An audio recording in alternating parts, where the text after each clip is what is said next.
ouvi falar essa música. Meus queridos, ó, deixa eu trazer para vocês aqui um pouco de estatística, tá certo? Na aula passada eu falei para vocês, se não me falha a memória, sobre o Congresso de Lausanne, vocês lembram? Congresso de Lausanne. Alguém chegou a ler o arquivo que eu disponibilizei para vocês lá no grupo? Não, eu não abri o arquivo, mas eu baixei o site. Então, Eu só abro com Wi-Fi, eu tô sem. tá, mas depois está lá disponível. Mas o mesmo documento, Diogo, não? Eu li uma parte do livro, né? De Lausanne. Não, aquele documento lá, eu Ele peço... tem tipo 15 coisinhas.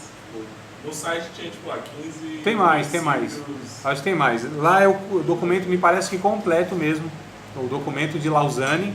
Então procurem, né, vejam lá, se organizem para vocês lerem, pegar tempo para ler aquilo. Não é muita coisa não, é pouca coisa. Tá? Na verdade é um resumo dos pontos principais. Não é nada exaustivo não. Não me lembro quantas páginas tem, mas são poucas e assim, vale a pena vocês lerem. Vale a pena vocês conhecerem o documento de Lausanne. Esse foi de 1974, né? E depois tiveram outros então, o de Manila, 1989, e o da Cidade do Cabo, em 2010. Então são esses três documentos aí que trazem toda a perspectiva dessa visão de chamado de missão integral. Na verdade é uma certa redundância para mim, porque a missão ela já traz essa ideia que ela deve ser integral, mas infelizmente por muitos movimentos missionários que houve inclusive na história, limitaram missões no sentido de que você tem que chegar em um local, falar de Cristo lá no sentido salvífico, erigir uma igreja, estabelecer uma igreja e ir para outro local, e essa igreja ela fica isolada no sentido social e fica um reduto de salvos e eles se protegem ali do mundo, né? Essa ideia é quase que monástica, porque eu não sei se vocês sabem, mas os monges eles surgiram com cristãos bem nos primeiros séculos, e esses cristãos eles entendiam que eles deveriam se separar do mundo assim totalmente, mas no sentido que não deveriam ter contato social algum, né? Então essa questão mesmo, ó, essa pessoa é do mundo, essa música é do mundo. Melquisedeque, que você está falando, não é? Não, esse aí já é mais recente. O Melquisedeque já é um livro mais recente. Eu estou falando lá dos primeiros séculos, dos 3 primeiros séculos da igreja, dos monges. Fator Melquisedeque é outra, é um livro excelente, mas é outra perspectiva sobre missões. Ele vai tratar outra coisa, que é um livro excelente, fantástico. Quem não leu, precisa ler isso aí. O que eu quero trazer aqui, com essa informação, é que houve essa ideia de que os crentes não deveriam ter contato nenhum com, entre aspas, o mundo, né? Houve mais recente um pouco o movimento dos puritanos. Então os puritanos, eles entendiam também que é um extremo e outro extremo. Então os monges, qual que é o extremo dos monges? Que eles teriam que subir, ir para as cavernas, para os montes, e lá ficar isolado de tudo que era mundano, né? Entre aspas. E os puritanos, eles já outro extremo, que eles entendiam que eles deveriam, como igreja, purificar, entre aspas, né? Santificar tudo que era da sociedade. Então eles deveriam ser crentes lá, por exemplo, como servidor público, e eles teriam que de alguma maneira lá impregnar Jesus lá e a religião cristã. Então é um extremo equivocado e outro extremo equivocado, tá certo? Essa ideia que nós temos ainda na cabeça de alguns irmãos, que eles precisam se isolar entre casa, igreja e trabalho. E trabalho assim, dependendo do trabalho, você não tem nem contato, nem muita conversa com as pessoas lá, porque não são irmãos, não são crentes. Então você não pode caminhar com ninguém que não professa a mesma fé que você. Essa é a cabeça de alguns, né? Inclusive, essa questão de santificação, eles entendem, onde você entra num período de jejum e oração, se for no monte é melhor ainda, mais do que a igreja. Então são ideias equivocadas, amados, e desequilibradas, tá certo? A questão é por conta do desequilíbrio. Não é que é errado você ter períodos pessoais de oração, de jejum, não é essa a questão. A questão é quando você pega esses pontos e o leva ao extremo, né? Você exagera essa dosagem, porque todo extremo ele de fato é prejudicial. Então quando a gente também acha que a questão social ela deve ser dado ênfase em detrimento à mensagem do Evangelho, no sentido de ênfase soteriológica, ou seja, falar a respeito de inferno, de pecado, de necessidade de salvação, aí também é complicado. Então o que Missões Urbanas tenta fazer? Equilibrar esses pontos que eu entendo que, né, o tema entende que deve ser dosado no sentido que, olha, nós devemos pregar o pecador, que ele é pecador, que ele precisa de um Salvador e é Jesus, que existe uma vida de fato santificada, que ele deve entender que a sua vida não se resume a esta vida, existe uma salvação eterna, como também uma condenação eterna, mas enquanto nós aqui vivemos o Evangelho no sentido que nós entendemos que o nosso Senhor é Cristo, que a nossa vida, a âncora não é fincada aqui, mas aqui, enquanto estamos, nós devemos sinalizar o reino de Deus. Nós não conseguimos implantar o reino de Deus. Isso é uma tarefa exclusivamente de Cristo. Só Cristo conseguirá fazer isso com o seu poder lá no milênio, né? Lá num período aí da história que a Bíblia diz, em Apocalipse, que será estabelecido esse reino de justiça, esse reino de paz, esse reino onde todas as pessoas se encurvarão ao senhorio de Cristo. Com vara de ferro ele regerá as nações, é o que diz Apocalipse. Mas enquanto aqui nós estamos, nós devemos influenciar positivamente essa sociedade, amenizando esses impactos do pecado sobre a sociedade. Em que sentido o impacto do pecado? O impacto social. O impacto, a gente chama dessa estrutura corrompida, que a corrupção é o alimento de tudo isso. Sendo assim, então as pessoas, o mínimo da sua dignidade humana, elas são privadas em saúde, segurança e educação. Isso é pauta bíblica, irmãos, desde lá do Antigo Testamento, desde lá da lei de Moisés, tá certo? Dizendo que os pobres deveriam ser amparados por aqueles irmãos que tivessem mais do que o necessário para eles mesmos. Então, tem um livro aí muito bom, que eu espero que vocês possam também se interessar em comprar, em ler. Eu acho que tem até em e-book, se vocês me lembrarem eu dou uma pesquisadinha. Eu acho que até eu tenho um e-book que eu disponibilizo para vocês. O modelo social do Antigo Testamento. É Landa Cope, tá certo? É uma irmã, acho que é uma missionária da Jocum, se não me falha a memória, e ela tem esse livro aí, o modelo social do Antigo Testamento, trazendo toda essa proposta que o Antigo Testamento já trazia na lei de Deus, essa realidade entre o povo viver de uma maneira que amenizasse as diferenças entre rico e pobre, porque a Bíblia diz, o pobre sempre vai haver entre nós, né? A injustiça sempre vai ser uma realidade entre nós. Só que nós, como esses pregoadores da justiça, nós devemos então amenizar essa injustiça para que o reino de Deus ali seja sinalizado, para que as pessoas olhem e vejam que o reino de Deus chegou com as suas virtudes, que o reino de Deus é constituído de virtudes. Lembra que eu falei da aula passada, de Romanos 14, 17? Vocês lembram desse texto? Não? O reino de Deus não é feito nem de comida nem de bebida, mas de justiça, paz no Espírito Santo e alegria. Paz e alegria no Espírito Santo. Então o reino de Deus não é comida e nem bebida, tá certo? No sentido que a base do reino de Deus não são coisas materiais, esse é o sentido, coisas materiais, mas a base do reino de Deus é justiça, é paz e alegria no Espírito Santo. Aqui tem três, não são as únicas, mas tem três virtudes que vão trazer para a gente nortes para que a gente viva a partir dessas virtudes, ou seja, aqueles que são promotores da justiça, como Cristo é chamado, né, de o Rei de Justiça. Então, amados, o que eu quero dizer com tudo isso é que desde o Antigo Testamento havia, por exemplo, uma lei, dentre outras, nesse mesmo sentido, a chamada Lei do Jubileu. Isso aí acho que vocês conhecem, né? Tranquilo ou não? Não? Lei do Jubileu? Nunca leram no Antigo Testamento? A Lei do Jubileu era o seguinte, passava-se 49 anos. Por que tinha que passar esses 49 anos? Bom, foi dada uma lei, então vamos assim tentar explicar pontos, né? Onde a gente chega nesses 50 anos. de 7 em 7 anos, a terra deveria ter um descanso do seu plantio. Lembra? 7 anos.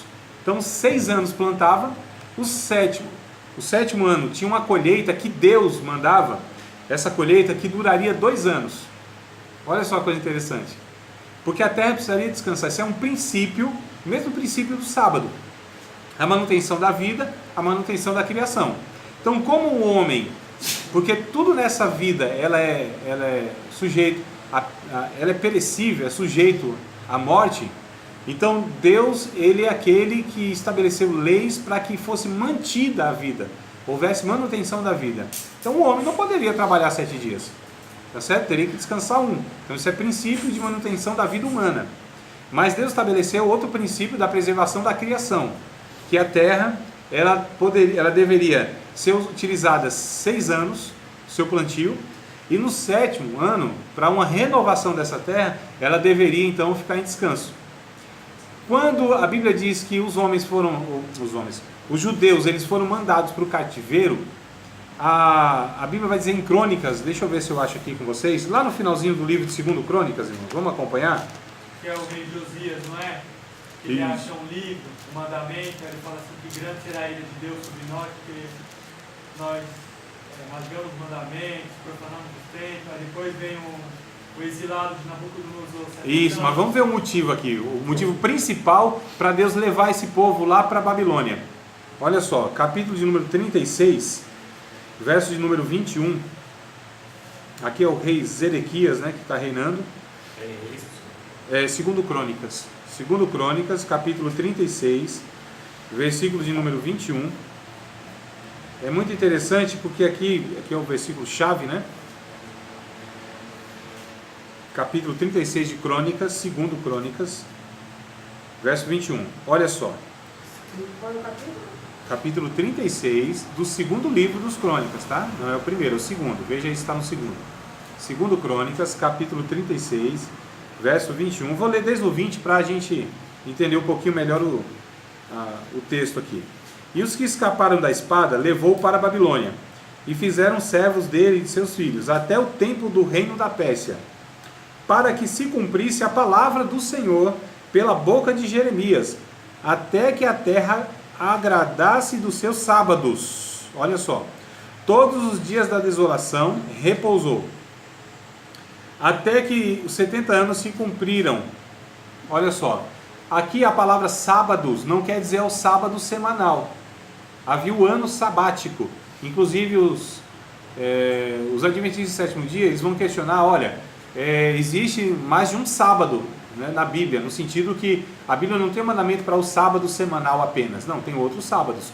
E entre outros, tem esse aqui, que é o ano sabático, ou seja, o ano do descanso, né, o sábado do descanso.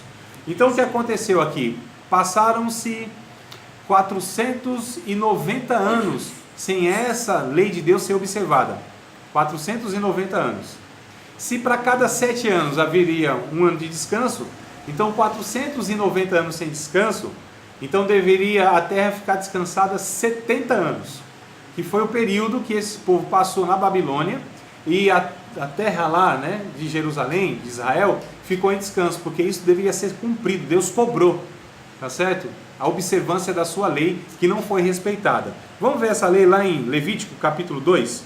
Verso 4 e 5. Exatamente, mancebo de Deus. Esse aí faz a lição de casa direitinho, hein? Faz, coisa boa. Exemplo para todos nós. Às vezes nem eu faço essa lição direito, né? Levítico 2, Levítico capítulo 2, verso... Se tiver aberto, Erickson, por favor, já leia. Leia para nós aí.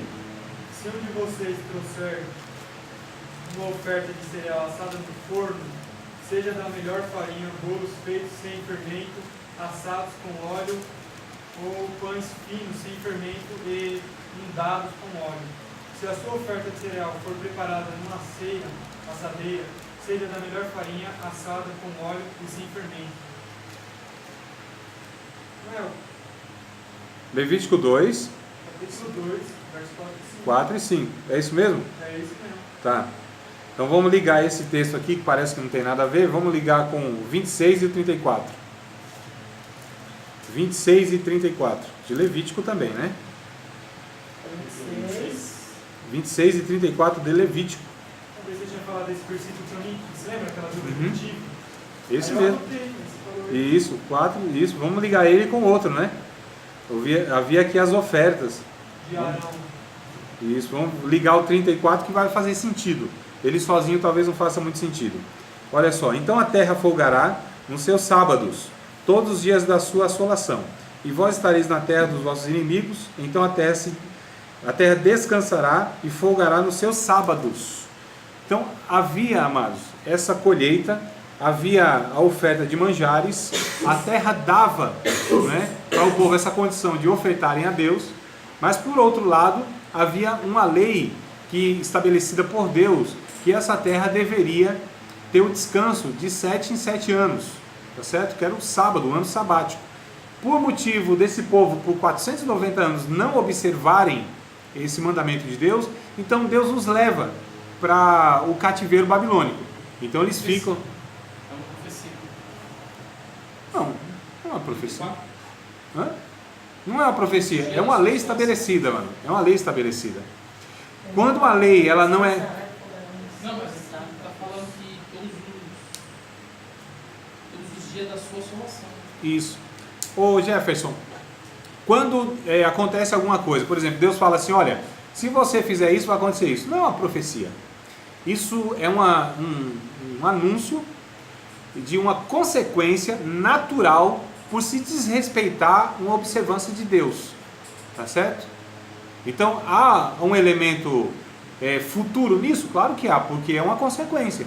Mas não é uma profecia. Deus disse, ó, vai acontecer isso porque é um ato profético, porque é uma mensagem profética. Não, é uma lei estabelecida, amados. É uma lei que Deus estabeleceu.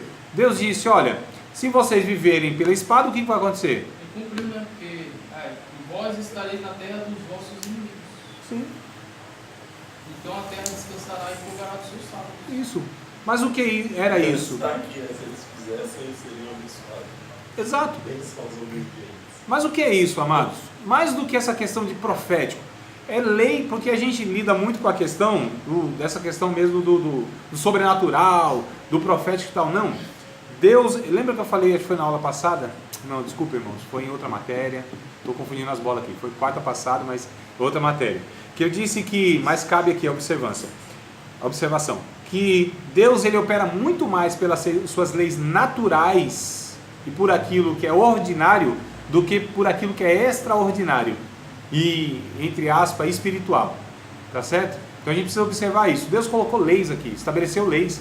Quando essas leis são quebradas, não é que Deus vai lá e intervém. Não, é uma lei natural de Deus que foi quebrada. Vou dar um exemplo.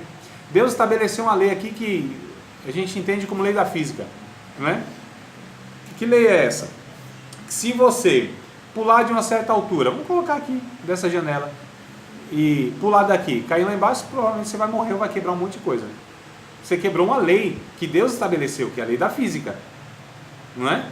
Então olha só, Deus não interferiu nisso diretamente. Não foi uma ação do Espírito Santo. É uma lei natural. Então a lei natural, que é a questão da criação, ela foi estabelecida. Deus deu a ordem. Não foi cumprida, há uma consequência natural dessas coisas. Há consequências naturais. Irmãos, quando a gente, por exemplo, vive em um país pautado pela corrupção, pela injustiça, haverá as consequências naturais disso. O que é a consequência natural? Algumas consequências naturais.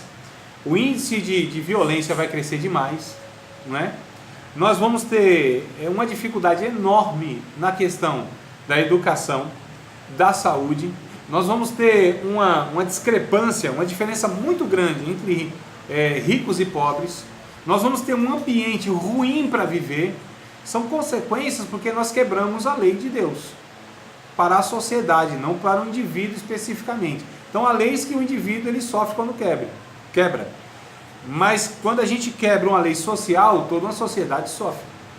E ainda aquele que, vamos dizer assim, diretamente não é o responsável por aquilo, ele também sofre porque vive na coletividade. O que eu quero dizer é o seguinte, que esse assunto é extremamente espiritual e bíblico. Tá certo? Quando a gente pega a Bíblia, às vezes a gente espera o quê? Não, Deus vai falar sobre isso aí. Profecia, milagre, céu, anjo e tal. Não, você abre lá em Oséias, por exemplo, né, Edson? Aí você vai ver lá o profeta denunciando a questão social. As mulheres aqui dos poderosos, elas vivem como vacas de Bazã. Pô, as mulheres de vaca, né? No sentido cultural, não é o mesmo nosso.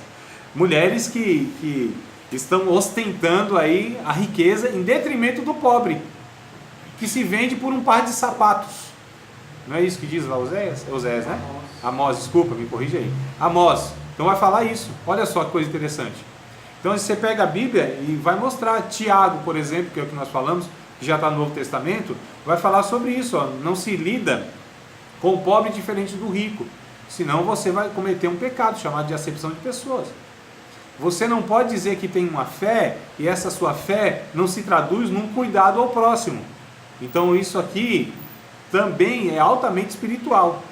Mas isso aqui a gente não considera espiritual porque lida com o quê? Com questões terrenas, no sentido para esta vida, não terrena no sentido pejorativo, contraditório com o espiritual no sentido que ele é santo. Entenderam a questão? Então a gente desconsidera porque, irmãos, isso tudo que eu estou falando aqui tem por trás um conceito que está lá para trás, tirado de uma teologia pautada nos filósofos. Aristóteles, Platão e Sócrates, não é nessa mesma ordem, tá? Sócrates, Aristóteles e Platão, acho que é essa ordem, né? Então a gente tem uma teologia, principalmente nas igrejas pentecostais, que na verdade é uma teologia, na base dela, nesse ponto que eu estou dizendo aqui, tá? Não em todos. Mas nesse ponto aqui, ela é uma filosofia mais platônica, que vai lidar com o mundo como sendo bem e mal, né?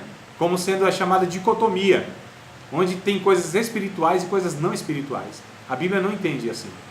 A teologia bíblica, né, tanto a hebraica quanto a neotestamentária, Vétero e a neotestamentária, lida como que tudo aqui é espiritual. E tem coisas espirituais que estão materializadas.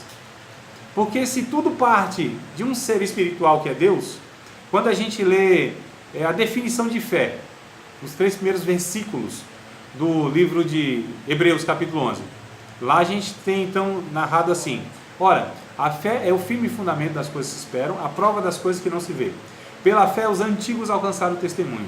Pela fé entendemos que os mundos, que são esses mundos no plural?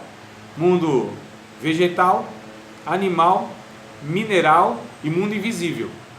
Tá certo? Os mundos foram criados pela palavra de Deus, de maneira que aquilo que se vê não foi feito do que é aparente. Ou seja, aquilo que se materializou foi feito de uma substância espiritual invisível. Pela fé, aí vem trazendo 3 personagens que eu acho muito interessante.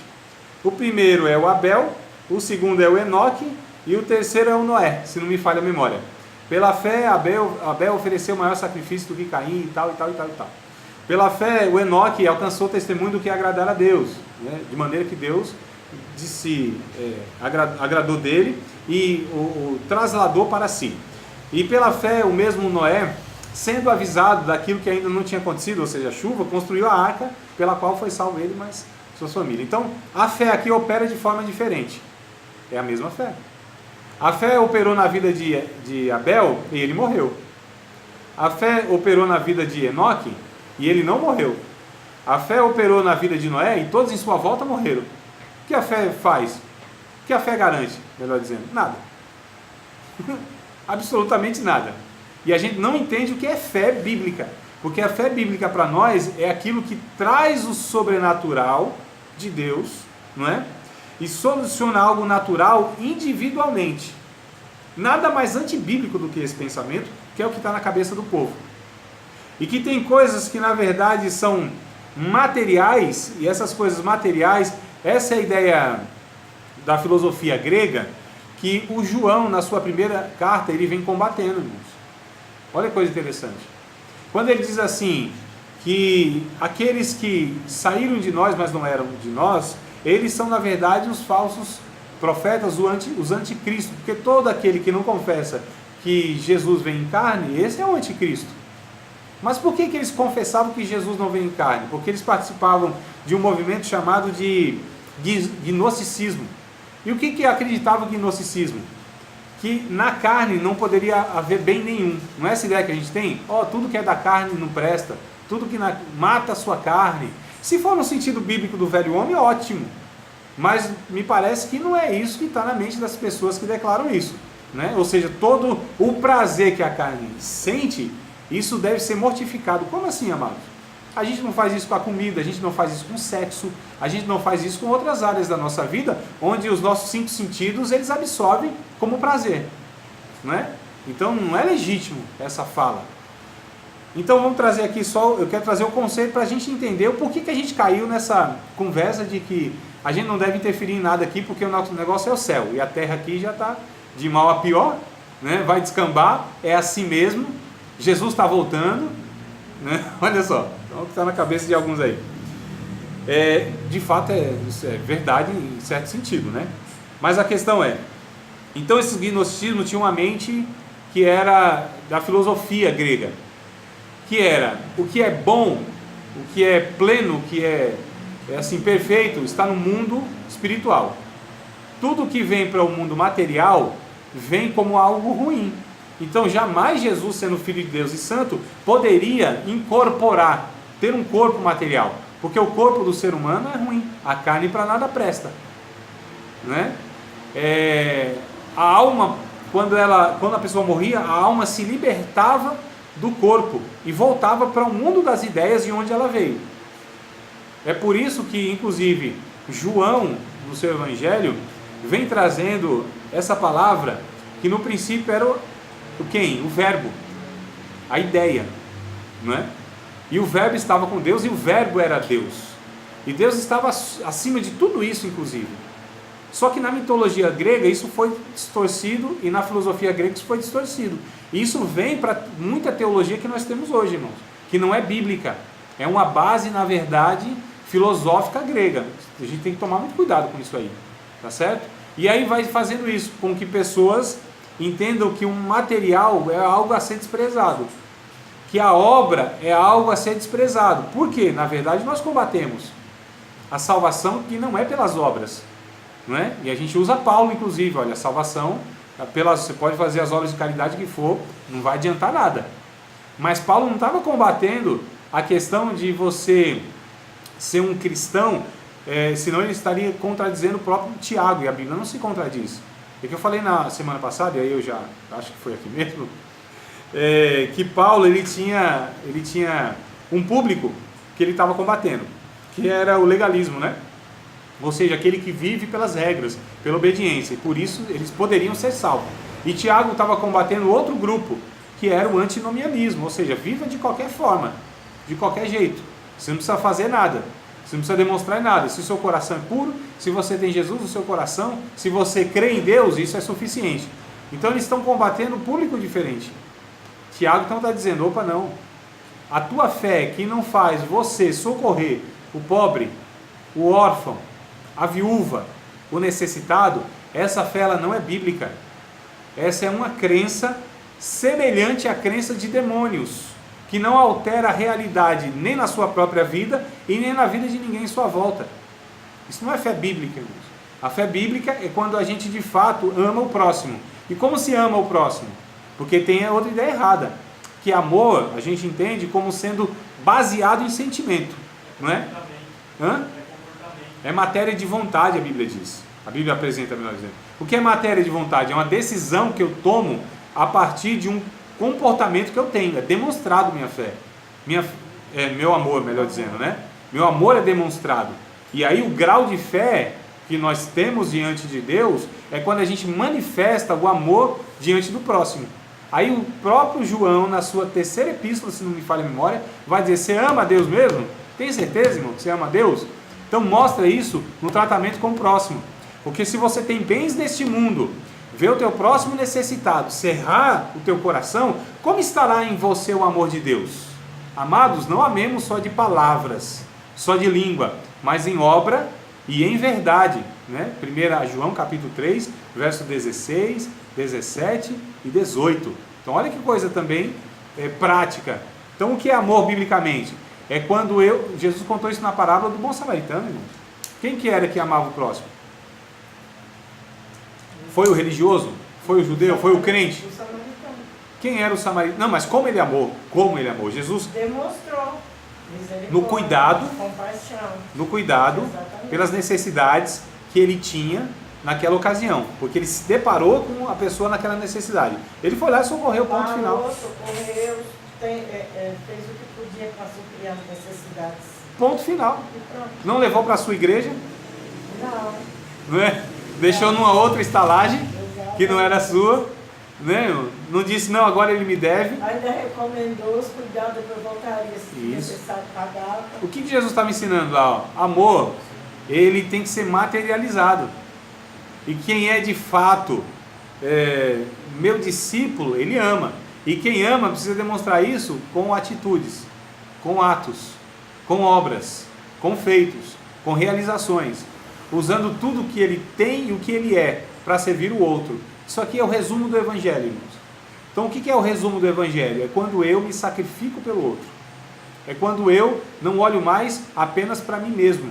É quando eu deixo de ter essa teologia umbigocêntrica,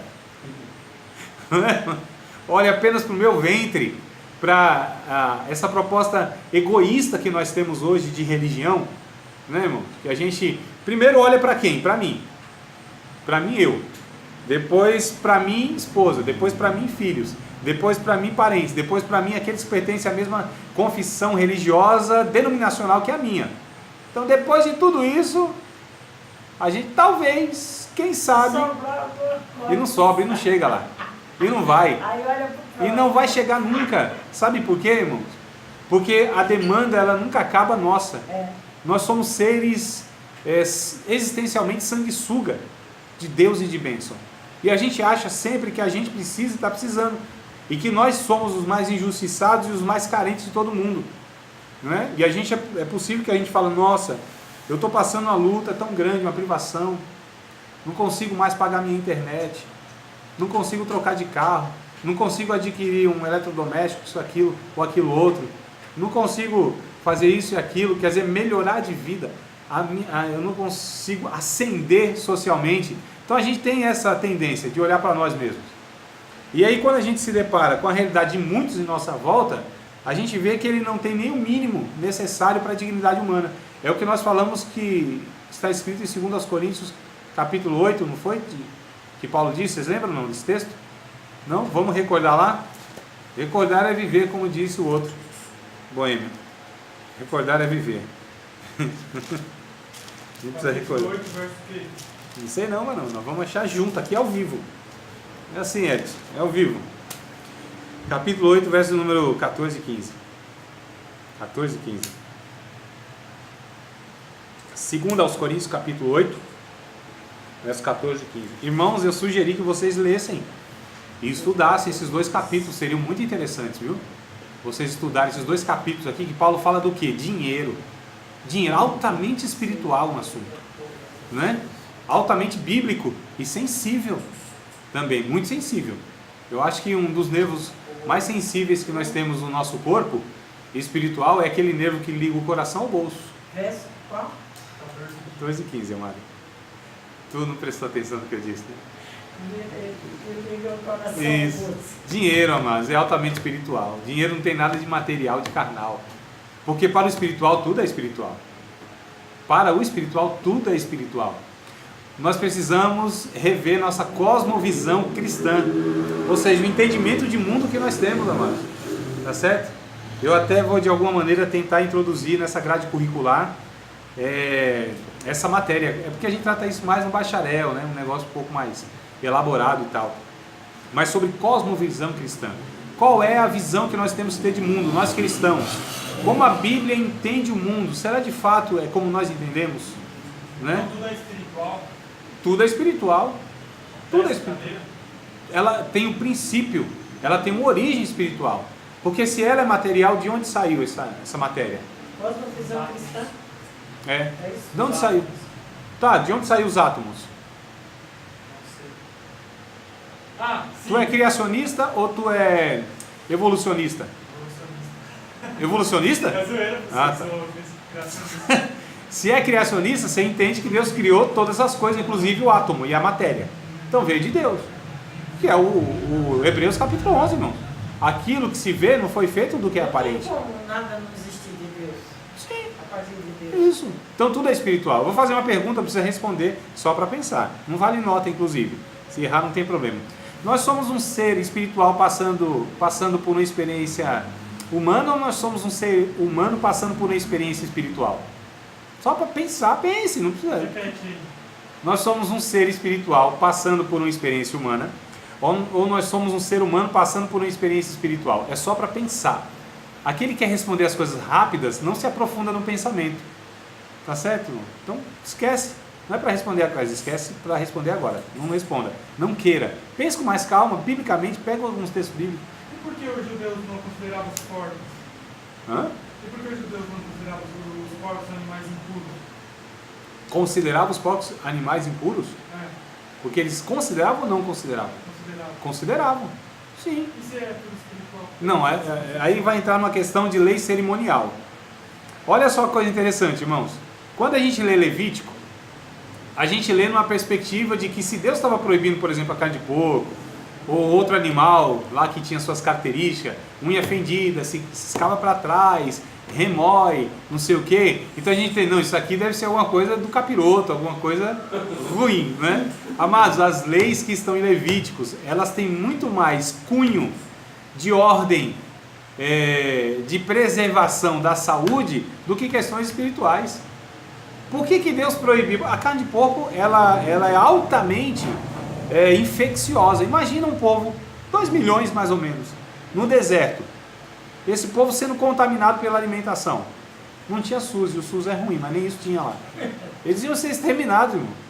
Se Deus não ensinasse que esse povo tinha que tomar banho, né? Que tinha que limpar o cocô, é isso que está sendo ensinado no Levítico, entre outras coisas. São mais questões higiênicas, cerimoniais, do que questões espirituais, porque a carne de porco, ela, de alguma maneira, ela não... carne contaminada. Isso. Na questão espiritual. Então, daí que tem um pensamento bem equivocado nosso, né? A carne de porco, ou se Deus falou para não fazer isso, porque esse animal aqui, ele é impuro no sentido espiritual. Não, ele é impuro no sentido que pode prejudicar a saúde da pessoa, porque Deus se preocupa com a nossa saúde. Irmãos, o senhor falou, a carne de porco ela é o quê? altamente ela traz infecções, ela carrega muitas bactérias, ela pode prejudicar na questão mesmo biológica da pessoa. Mas é bom aí carne de porco? Sim, então, mas olha só, amados. Tinha até um animal, agora não lembro qual que é, vi um pastor hoje pregando sobre essa passagem, falando o mal que cada um fazia. Tinha um que se você comesse, e você tivesse, tipo, sei lá, uma infecção na coluna, ou tivesse uma dor em qualquer lugar, aquilo ali pioraria muito mais e levaria a pessoa à morte. Agora eu não lembro O que Deus está preocupado lá no deserto, lá no Antigo Testamento, naquela ocasião, é preservar aquele povo de saúde, irmãos. Não tem um pecado que é você comer muito? Por que é pecado você comer muito? Porque, primeiro, é um descontrole, né?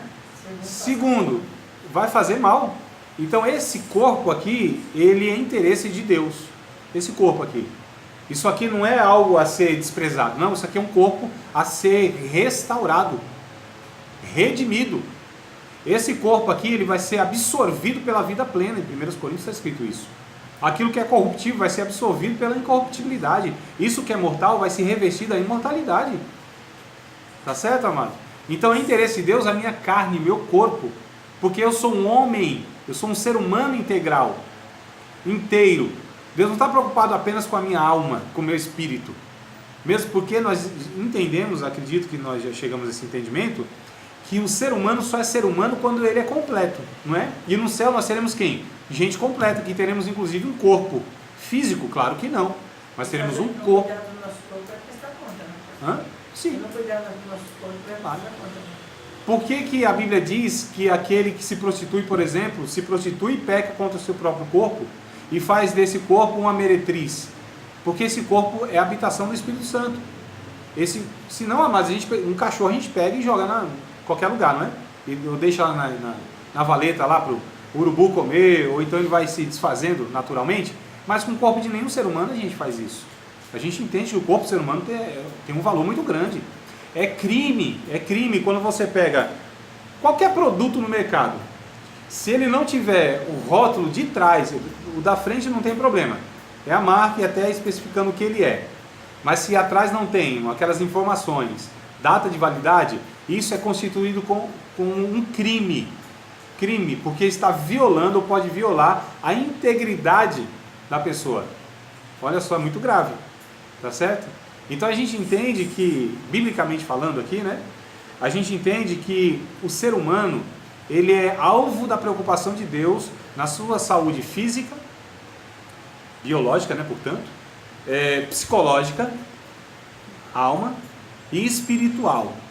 Todo esse ser, essa visão holística que nós temos que ter, é a visão bíblica, Antigo e Novo Testamento. Tá certo? Então a visão bíblica é essa. É que você é importante, enquanto você é ser humano, na sua estrutura deve cuidar da sua saúde. A gente pouco tem instrução para manter a saúde, né? O sedentarismo é pecado, irmãos. O sedentarismo é pecado, né? Como é pecado também você cultuar o corpo.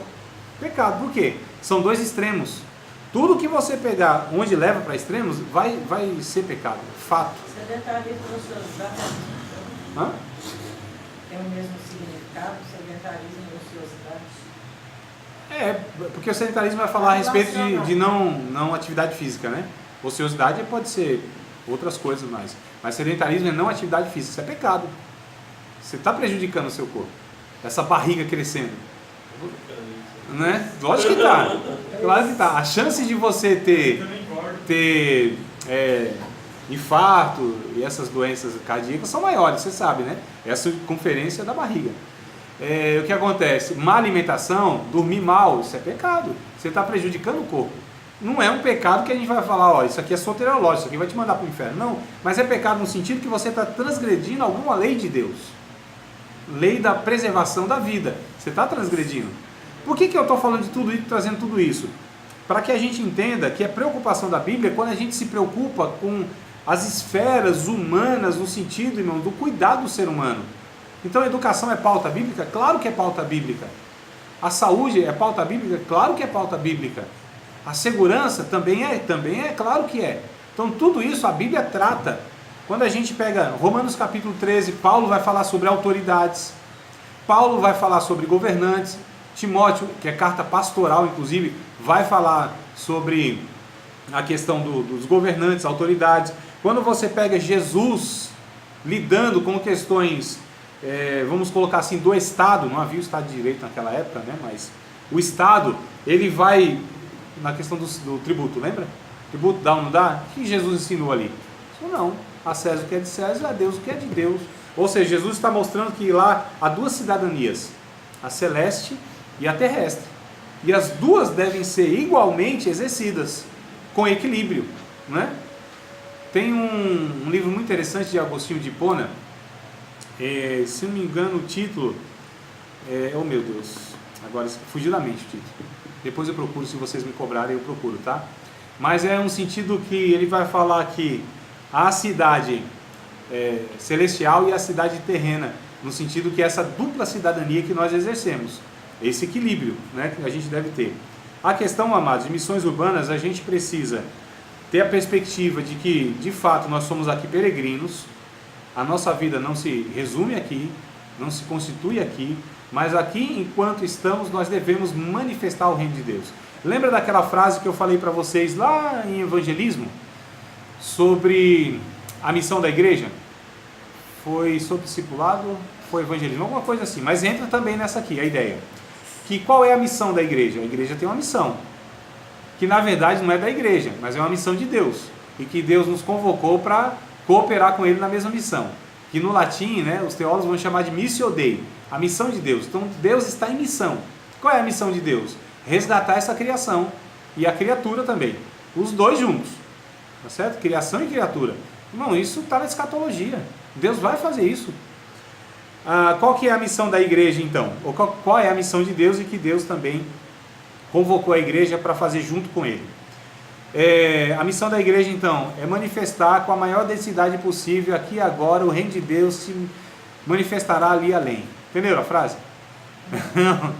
A missão de Deus, a missão da igreja, melhor dizendo, a missão da igreja, também a missão de Deus. A missão da igreja a missão da igreja. Faz tempo que eu, assim, falo o professor assim, eu vou ditar e vocês copiam aí. Né? A missão da igreja é manifestar com a maior densidade. Vocês sabem o que é densidade, né? O que é denso, né? Volumoso. Então, a missão da igreja é manifestar com a maior densidade possível, aqui e agora, o reino de Deus,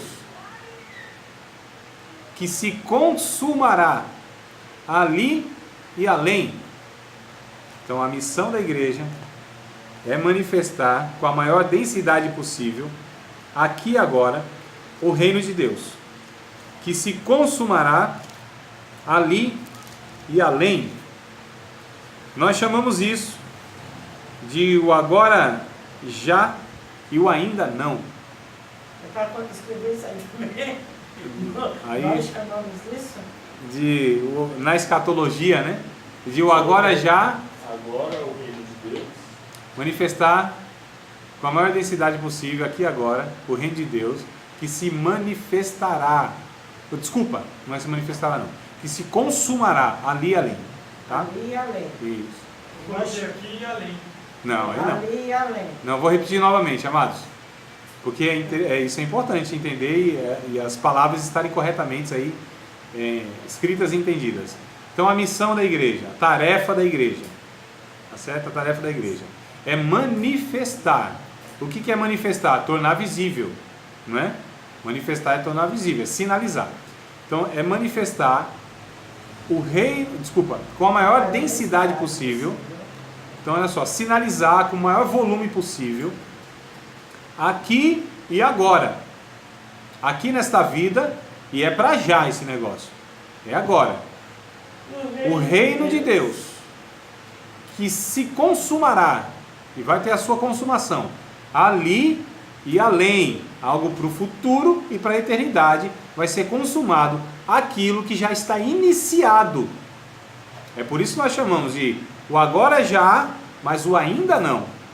Ali e além. Isso, porque o agora já é chegado o reino de Deus, mas ainda não foi consumado e nem implantado. Ele está sendo sinalizado pela igreja.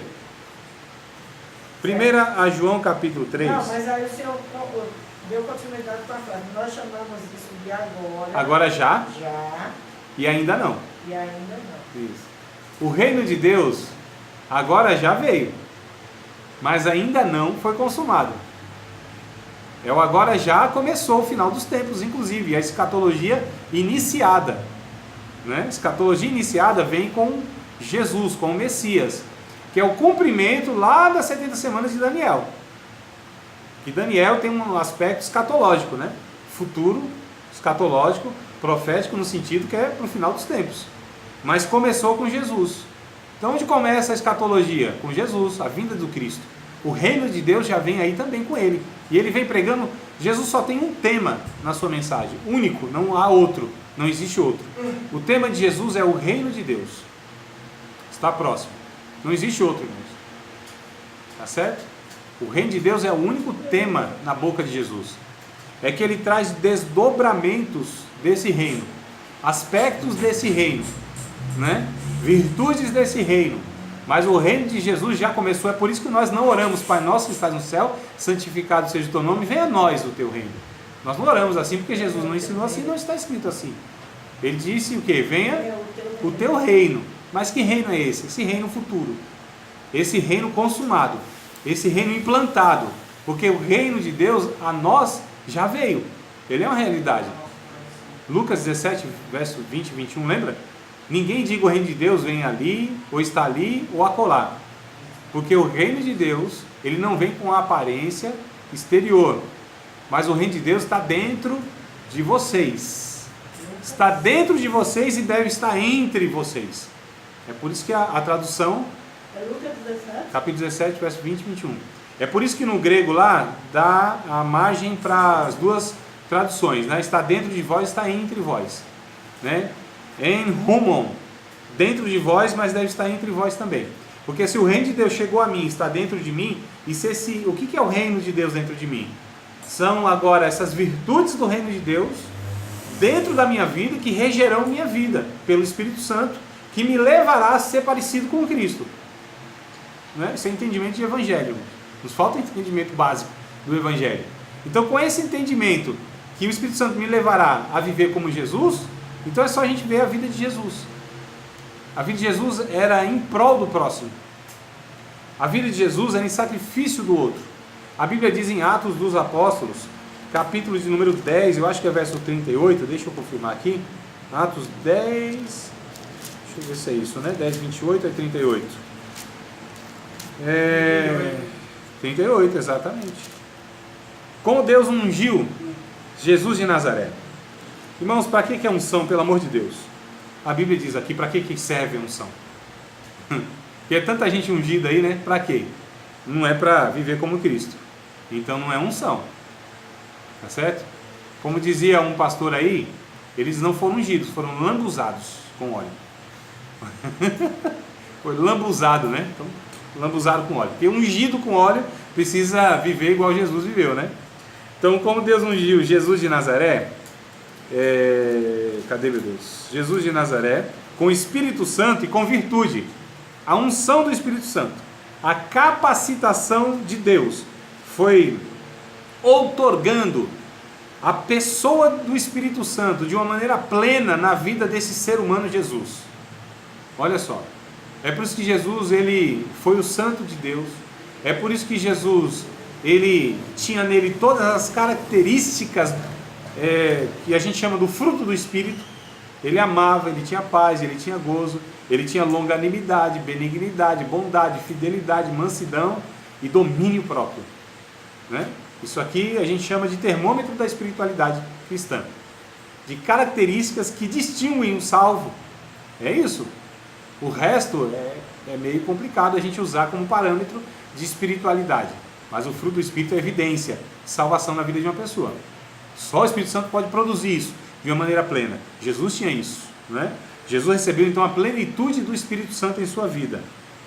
Então recebeu a plenitude do Espírito Santo, ungiu Jesus com o Espírito Santo e com virtude, o qual andou fazendo bem e curando todos os oprimidos do diabo, porque Deus era com ele. Evidência de que Deus é com a pessoa é quando essa pessoa então faz o bem e cura todos. Isso aqui é cumprimento da profecia de Isaías 61, né? O Espírito do Senhor me ungiu para pregoar boas novas, restaurar os contritos de coração, dar liberdade aos cativos, abrir a visão dos cegos, e tal, e tal, e tal, e tal. É isso aqui. Isso aqui é a unção do Espírito Santo para fazer isso, com que o ser humano seja um ser humano à semelhança de Jesus. Aqui está a salvação, porque está aqui o projeto de Deus em restaurar, em resgatar esse ser humano que está se desumanizando para formar em Cristo, ou melhor, regenerar em Cristo uma nova humanidade que é igual a Cristo. Então a gente precisa fazer o que, irmãos? Qual é o nosso desafio, nossa tarefa, nosso desejo maior? Nossa investigação bíblica deve ser para quê? Para descobrir como esse Cristo viveu, para que a gente o imite. E aí nós seremos imitadores de Cristo. Aí nós estaremos no caminho da salvação. É bem possível que a gente não vai se desviar jamais, porque a gente vai estar buscando ser igual ao Cristo. E aí nós poderemos ser chamados biblicamente de cristãos, discípulos de Cristo. Seguem a pisada do Mestre, que deixou bem claro, bem larga, né? Um pezão lá, talvez 45 para lá, bem, a gente visse a pisada dele, falou, é aqui o caminho, vocês não erram, porque a Bíblia diz que até o louco não erra.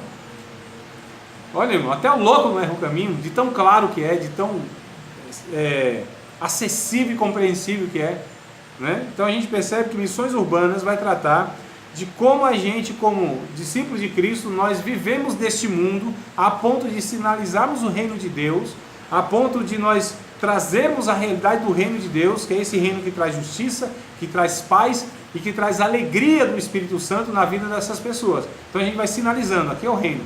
E aí a gente se depara com essa frase, pregue em todo tempo, se necessário for, use palavras.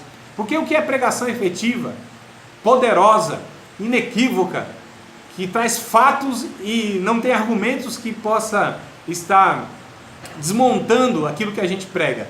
É a vida, irmãos. É como eu trato as outras pessoas. Isso aqui é evidência de espiritualidade. Como eu trato o meu filho, como eu trato a minha esposa, como eu trato um morador de rua, como eu trato uma criança, como eu trato um adolescente, como eu trato um aluno, que eu sou professor. Estou falando de questões até hierárquicas, que a gente lida, né, de uma maneira totalmente equivocada. Como eu trato um novo convertido, um membro, um liderado meu. Então essas coisas vão denunciando a natureza que é em mim. E se essa natureza em mim, ela é pertencente ao reino de Deus, então com esses tratamentos, esses comportamentos de amor, é que eu vou denunciando o pecado, que eu digo, ó, isso aqui não é evangelho, isso aqui é evangelho. Como que eu denuncio isso? Não falando, mas vivendo. E o que é o evangelho? É a materialização de todos esses conceitos teológicos na vida. É por isso que o verbo teve que se encarnar. E a gente precisa encarnar Cristo na nossa vida. Se a gente não encarnar Cristo na nossa vida, a gente não vai ser cristão. Se a gente não pegar essa teoria que nós estamos aprendendo, que nós estamos pregando e ouvindo na vida prática, isso vai ser mais uma religião hipócrita e o que vai gerar o que está gerando aí. A gente vê mais do mesmo, né? Então a fé tem aumentado? Não, a fé tem diminuído. Mas por que a religião tem crescido? Porque a religião traz crença. E a fé, ela traz um conjunto de virtudes do reino de Deus que me transforma em um ser humano melhor. Mais empático, mais simpático, mais sensível, que tenha mais alteridade, mais compassivo. Isso é bom anotar. É bom, eu também acho. E toda vez que anota, a gente...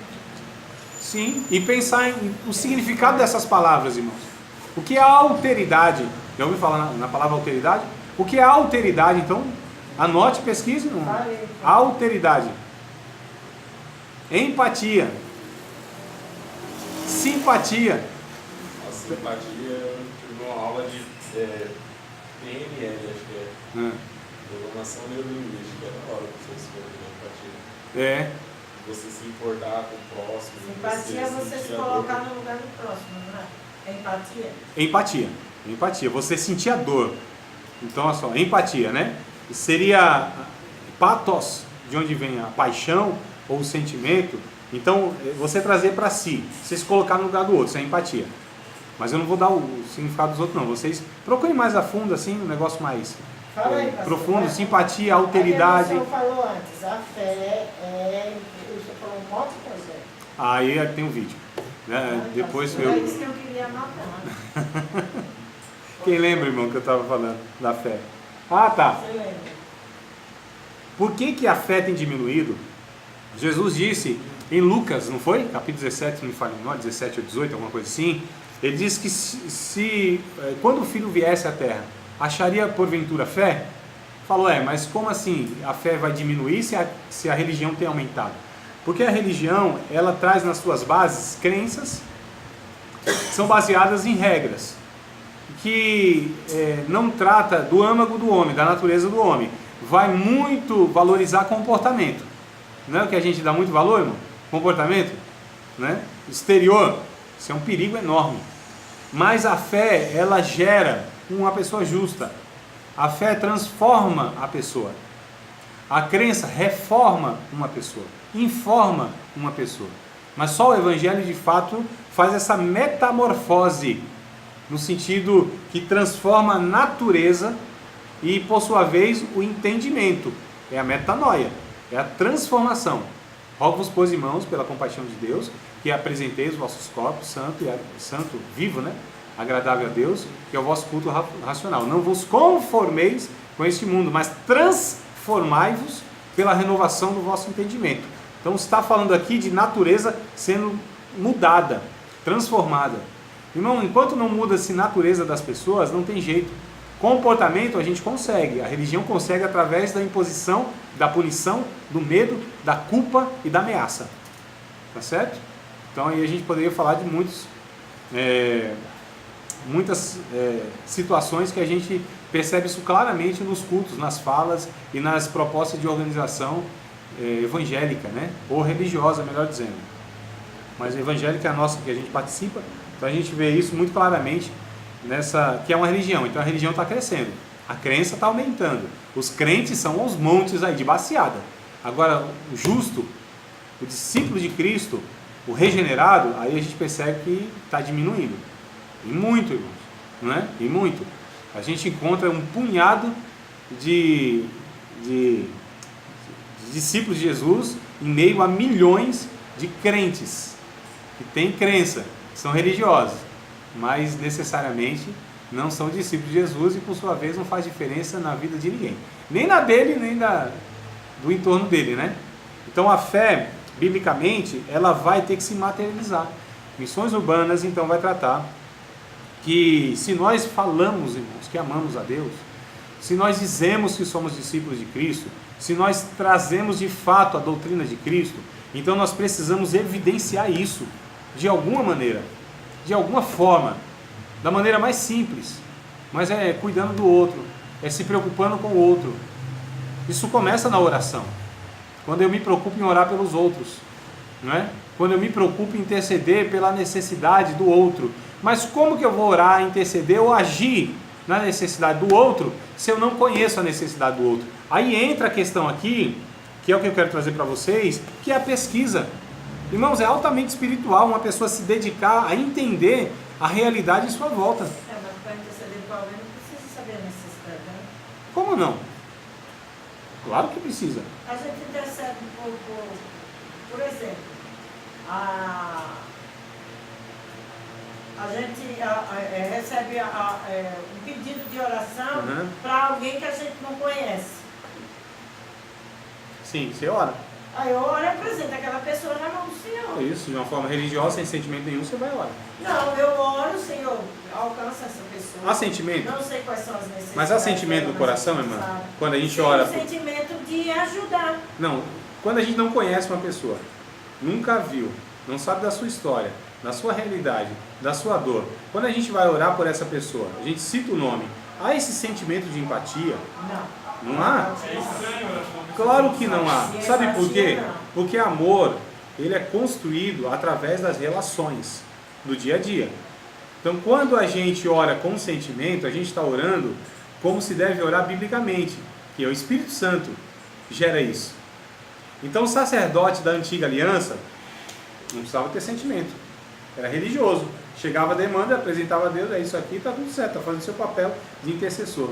Mas o Novo Testamento nos ensina que a gente tem que orar como Jesus orou. E como Jesus orou? A gente vai em Hebreus capítulo 4, versos de número 14, 15 e 16.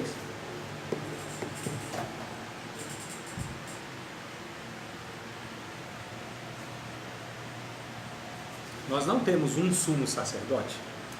Pode ler? Pode, por favor. Hebreus capítulo 4. Capítulo 14, 15 e 16. 14. Capítulo 4, 14, isso, 16. versos 14, 15 e 16. Portanto, visto que temos um grande sumo sacerdote que adentrou os céus, Jesus, Filho de Deus, apegamos-nos com toda a firmeza à fé que professamos, pois não temos um sumo sacerdote que não possa compadecer-se das nossas fraquezas, mas sim alguém que, como nós, passou por todo tipo de tentação, porém sem pecado. Assim, aproximamos-nos do trono da graça com toda a confiança, a fim de recebermos misericórdia e encontrarmos graça que nos ajude no momento da necessidade. Então, principalmente o verso 15, está nos ensinando que Jesus, ele se compadeceu de nós. Ele é um modelo de sacerdote, não é? Nós não temos um sacerdote igual da antiga aliança. Nós temos um sacerdote da nova aliança, que se compadece de nós, que entende as nossas fraquezas, que sofreu as nossas dores, que entende muito bem a limitação humana. Jesus sabe o que é fome, Jesus sabe o que é sede, Jesus sabe o que é cansaço, Jesus sabe o que é abandono, Jesus sabe o que é a ingratidão, Jesus sabe de todos os sentimentos que nos afligem. Então ele é empático, ele assumiu o nosso lugar. Ele é o ser humano que sentiu na pele as limitações e a angústia e o sofrimento humano. É por isso que ele carrega consigo até hoje essa sua humanidade no céu. Jesus não se despiu da sua humanidade. A questão é que ele carregou essa humanidade perfeita no céu, junto com a sua divindade. que é um negócio um pouco complexo para a gente entender. A questão é, nós somos convocados a sermos sacerdotes segundo o sacerdócio de Jesus. Porque nós somos sacerdotes, mas não aquele da antiga aliança. Nós somos esses sacerdotes que eles não só pegam o sacrifício das outras pessoas e levam até Deus. Nós pegamos o sacrifício dessas pessoas, nós trazemos para nós esse sacrifício e nós nos apresentamos junto com essa pessoa como um sacrifício em Cristo, né? Por Cristo, através de Cristo, a Deus. Então nós vamos juntos. Irmãos, uma oração eficaz é quando ela é feita com quebrantamento. É quando ela é feita quando a gente traz o sofrimento do outro, não o nosso. O nosso pode ser muito bem uma carência nossa. E pode ser que a gente está sofrendo por nós mesmos, que não é totalmente errado. Agora isso é natural, irmão. Você está sofrendo, se quebrantar, chorar, nada demais, né? Agora você tomar dor do outro, isso não é natural. Isso não é comum. Isso não é da natureza humana. Isso é divino. É o Espírito Santo colocando em nós a dor do outro. Tá certo? Aí a oração precisa ser com propriedade. Então quando eu sofro um sofrimento que o outro, eu sofri um sofrimento que o outro está sofrendo, pode ter certeza que a oração ela vai ser mais quebrantada, mais humilde. Ela vai ser assim com mais peso de espiritualidade e vai ser carregada pelo Espírito Santo até Deus por meio de Jesus de uma maneira muito mais eficaz, porque nós amamos. Então essa questão que a gente, irmãos, quando a gente entende o sofrimento humano, quando a gente conhece as angústias humanas, quando a gente sabe o que está se passando lá na África, quando a gente sabe o que está se passando aqui no interior do Brasil, né? No sertão, quando a gente sabe das desumanidades que estão, do trabalho escravo na China, quando a gente sabe do tráfico, meu Deus, estamos fugindo da mente agora os termos, o tráfico humano na questão da prostituição, o infantil, e todos esses, quando a gente vai pesquisando isso, quando a gente vai se engajando, quando a gente vai participando dessas coisas, amados, a gente vai se tornando mais sensível. Quando a gente sabe do sofrimento do outro, a gente vai se compadecendo. É por isso que de vez em quando é bom a gente ir para hospitais, né? Sair para a rua, ter contato com essas pessoas que sofrem, para você saber a realidade das criancinhas que fazem hemodiálise, quimioterapia. Tem contato com essas pessoas, para você ver se você não vai se tornando mais sensível.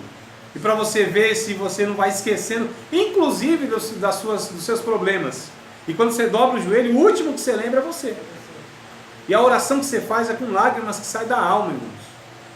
Por causa dos outros. Né? Vou fazer uma pergunta, não sei de resposta. E nem... Não sei de resposta mesmo, isso aí é para nós. Quanto tempo faz que a gente ora e não chora e não sofre por causa de uma outra pessoa? Não por nós. Ou se já aconteceu isso na sua vida, né? É a pergunta também. Olha só, amados. A gente precisa se preocupar, senão a gente vai estar se desumanizando. Vai se tornando pessoas crentes egoístas, né? E até na necessidade ele ora o quebrantamento, não estou dizendo que não é legítimo. Mas missões urbanas, a proposta é que a gente se preocupe com o outro. Não é possível, irmãos, que a bênção de Deus seja para nós. Não é possível que Deus nos salvou para que a gente pudesse desfrutar o melhor dessa terra. Para que a gente fosse assim abençoado por Deus de tal maneira que a gente tivesse assim, coisas transbordando na nossa vida. Não é possível que Deus nos salvou. Aliás, Deus eu acho que nem me salvou. Se Deus me salvasse, eu estava perdido. Deus não me salvou. Deus salvou uma raça, onde eu fui introduzido nela. Deus salvou um corpo, onde eu fui batizado pelo Espírito Santo nesse corpo. Deus salvou um povo que Ele chama de seu. Deus salvou uma igreja. Deus salvou uma lavoura. Deus salvou um edifício. Deus salvou, na verdade, uma coletividade. Não tem uma palavra sequer que seja dirigido a um indivíduo em detrimento do coletivo. Não há um texto bíblico sequer, principalmente no Novo Testamento, que Deus se dirija a um indivíduo onde esse indivíduo não esteja inserido num coletivo. Não tem, não existe. Pesquise, procure, estude, faça o que você quiser de curso. Você nunca vai encontrar biblicamente essa perspectiva de indivíduo. Isso não existe. Isso Isso não existe nem na cabeça do religioso judeu, tá certo? Isso não existe nos textos de Paulo, por exemplo, biblicamente falando. Ele sempre, é por isso que alguns têm dificuldade de entender o que Paulo fala, né? Nossa, todo Israel vai ser salvo? Como todo Israel? Então todo judeu vai ser salvo? Não. A gente não entendeu a perspectiva bíblica. Porque todo Israel não são todos judeus. Porque na verdade, se 2 ou 3 judeus fossem salvos, era considerado todo Israel. Né? Paulo diz o quê? Deus rejeitou os judeus? Claro que não, olha eu aqui. Olha eu aqui, da tribo de Benjamim. Estou aqui, Deus não rejeitou os judeus. Deus não rejeitou essa raça. Só que não alcançou todas. Mas para Deus alcançar. E ele tem uma ideia, o judeu, que é muito interessante. Perguntaram para um judeu, já falei isso para vocês mais de 3 vezes aqui, mas vou repetir. Falaram assim, Hitler matou 6 milhões de judeus, né? É uma frase bem interessante. Perguntaram isso para o judeu. Ele falou, não. Hitler mandou matar um judeu 6 milhões de vezes. Diferente, né, Diogo? Olha a perspectiva, irmão. Diferente. Como é que é a frase? Perguntaram para um judeu. O Hitler matou 6 milhões de judeus. Aí o judeu respondeu, não. Ele matou um judeu 6 milhões de vezes. Entendeu? Esse senso de coletividade. A gente chama de solidariedade da raça. Irmãos, enquanto nós não entendemos que nós pertencemos à única raça, que não há preto, não há branco, não há pobre, não há rico, não há nordestino, não há sulista, não há macho nem fêmea, né, como diz a Bíblia, não há servo, não há livre, não há bárbaro e não há grego, então todos somos um em Cristo. Enquanto a gente não entender isso, a gente não vai jamais praticar missões urbanas de uma forma bíblica. Tudo bem, amado? Mas a igreja já faz essa segregação desde sempre, né? Separa os filhos dos pais, os esposos da esposa. Na história, Diogo, foi raramente que nós tivemos esse entendimento na vivência. Raramente nós tivemos.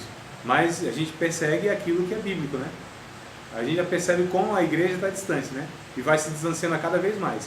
Mas, meu irmão, infelizmente, poucos de nós conhecem o Evangelho. Quanto mais a gente estuda, irmão, a gente vai falar, nossa, o Evangelho de fato proposto pela Bíblia, pelo Novo Testamento, poucos de nós conhecemos e vivemos. Olha só que coisa horrível. Mas o que é o nosso desejo? Vamos viver isso. Porque quando a gente viver isso, ou viver próximo disso, de uma forma mais adequada, a gente vai experimentar o que é vida eterna, qualidade de vida.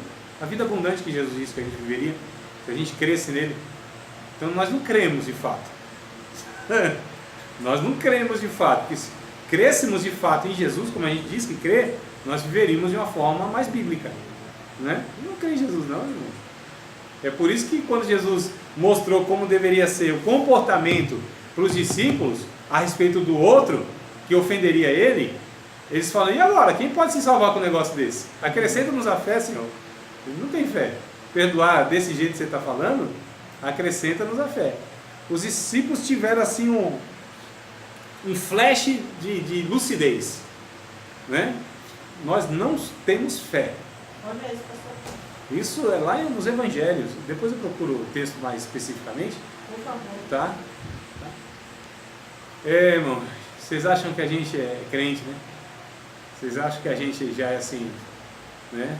Discípulo de Jesus? Amados, quanto mais a gente estuda a Bíblia, quanto mais eu estudo a Bíblia, e agora vai completar 20 anos que estudo a Bíblia quase que diariamente, eu percebo, sem falsa humildade, falando, meu Deus, se não fosse a tua graça, se não fosse a tua misericórdia, se não fosse a tua bondade, o teu amor unilateral, eu jamais poderia acreditar que eu seria salvo. Que por mim mesmo, quanto mais vejo, quanto mais me vejo, quanto mais eu leio a Bíblia, e quanto mais a Bíblia me lê, que aqui eu acho que está o desafio maior, não é ler Bíblia, é deixar ser lido pela Bíblia, né? A Bíblia faz um scanner assim, ó, em nós. Aí mostra assim, poucos fazem isso. Até tem alguns irmãos lendo a Bíblia aí, mas poucos sendo lido pela Bíblia. Então quanto mais a Bíblia me lê, mais eu tenho a clara certeza de que eu não tenho condição nenhuma de ser salvo. Miserável que sou. Quem me livrará do corpo dessa morte? esse defunto que habita em mim. Esse defunto que eu estou carregando.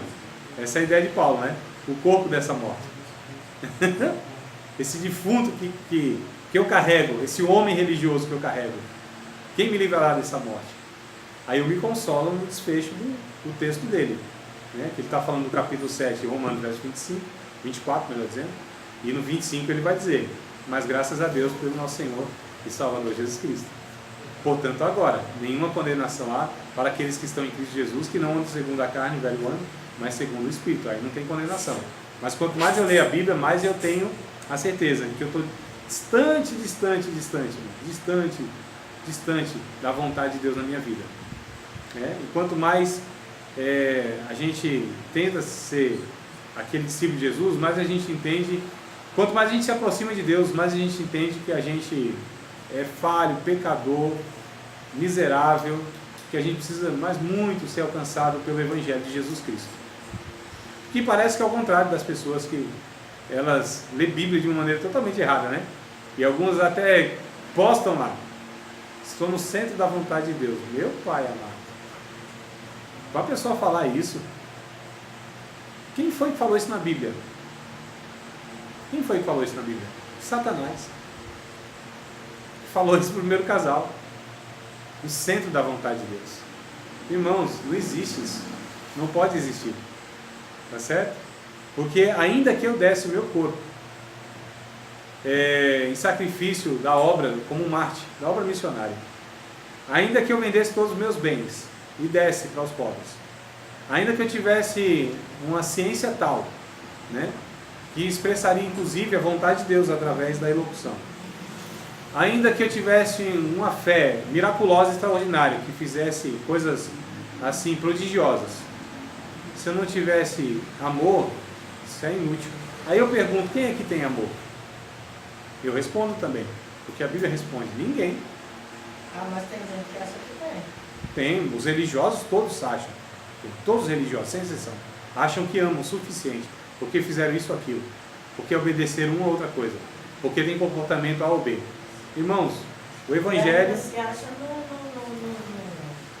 acha que ama tanto, que tem tanto amor, que ainda se acha no direito de apontar quem não tem. Isso é um resultado da vida religiosa, né? Ele se gaba dos seus feitos e condena os outros. Vamos orar a Deus, irmão? Ou vocês têm alguma pergunta?